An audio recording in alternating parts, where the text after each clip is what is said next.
कैरली नाम के एक आदमी की, हंगेरियन आर्मी में, और वो उस कंट्री का बेस्ट पिस्टल शूटर था।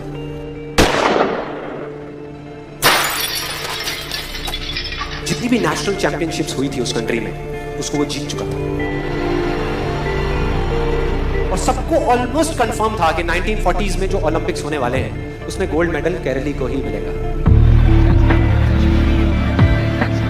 और उसने सालों से ट्रेनिंग करी थी।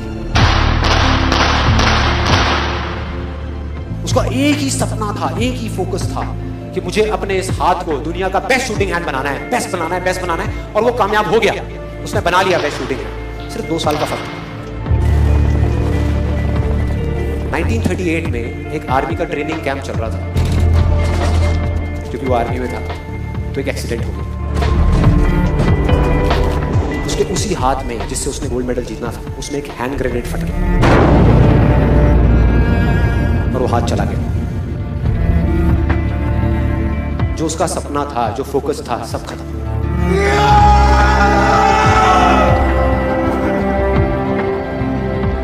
उसके पास 2 रास्ते थे। एक तो ये कि वो बाकी की पूरी जिंदगी रोता रहे और कहीं जा करके छुप जाए, या अपना जो गोल था जिस पे उसने फोकस किया हुआ था उसको पकड़ करके रखे। तो उसने फोकस किया उस पे नहीं जो चला गया था, जो उसके पास नहीं था। उसने फोकस किया उस पे जो उसके पास था।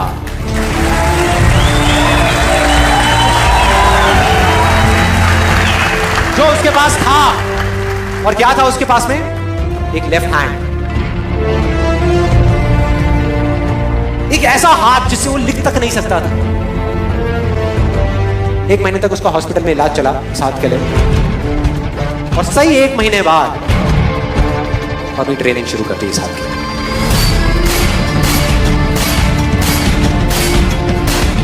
ट्रेनिंग के 1 साल बाद, मतलब कि 1939 में वो वापस आया। नेशनल चैंपियनशिप्स हो रही थी वहीं पे हंगरी में, और बाकी भी बहुत सारे पिस्टल शूटर्स थे वहां पे।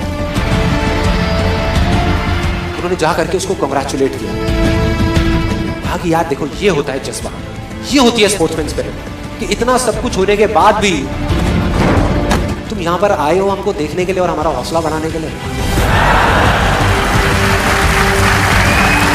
किसी को नहीं पता था कि वो 1 साल से अपनी ट्रेनिंग कर रहा था लेफ्ट हैंड की। और उसने जवाब दिया, मैं यहां पर तुम्हारा हौसला बढ़ाने नहीं आया, तुम्हारे साथ कॉम्पीट करने आया हूं, तुमसे लड़ने आया हूं, तैयार हो जाओ। और कंपटीशन हुआ। बाकी सब वहां पर जितने भी लोग थे वो कॉम्पीट कर रहे थे अपने बेस्ट हैंड से। ये कॉम्पीट कर रहा था अपने ओनली हैंड से, ओनली हैंड से। कौन जीता? The man with the only hand, Kairali जीत गया। लेकिन वो यहां नहीं रुका। उसका गोल क्लियर था कि मुझे इस हाथ को, इस कंट्री का नहीं, इस पूरी दुनिया का बेस्ट शूटिंग हैंड बनाना है। उसने अपना सारा फोकस उठा करके डाला 1940 पे, जब ओलंपिक्स होने वाले थे। लेकिन 1940s के ओलंपिक्स कैंसिल हो गए वर्ल्ड वॉर की वजह से।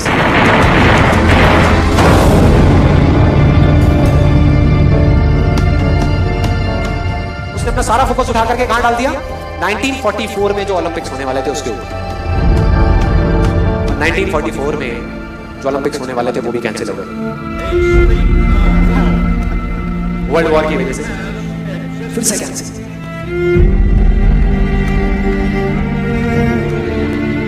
उसने अपना सारा फोकस उठा करके डाल दिया 1948 के ओलंपिक्स में। 1938 में उसकी एज थी 28 साल, 1948 में उसकी एज हो चुकी थी 38 इयर्स। और जो यंगर जो प्लेयर्स आते हैं निकल करके, उनसे कॉम्पीट करना मुश्किल होता चला जाता है। लेकिन मुश्किल नाम का ये वर्ड था ही नहीं उसकी डिक्शनरी में। वो गया, पूरे वर्ल्ड के बेस्ट शूटर्स आए हुए थे जो अपने बेस्ट हैंड से कॉम्पीट कर रहे थे, और ये अपने ओनली हैंड से कॉम्पीट कर रहा था। और कौन जीता? The man with the only hand.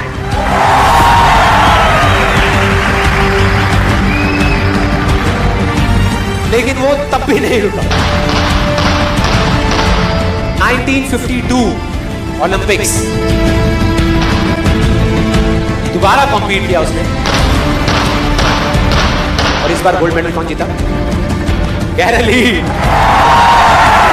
4 साल बाद दोबारा से, और पूरी की पूरी हिस्ट्री को बदल करके रख दिया ओलंपिक्स ने। इस पर्टिकुलर कंपटीशन में उससे पहले किसी भी एथलीट ने लगातार 2 गोल्ड मेडल्स नहीं जीते।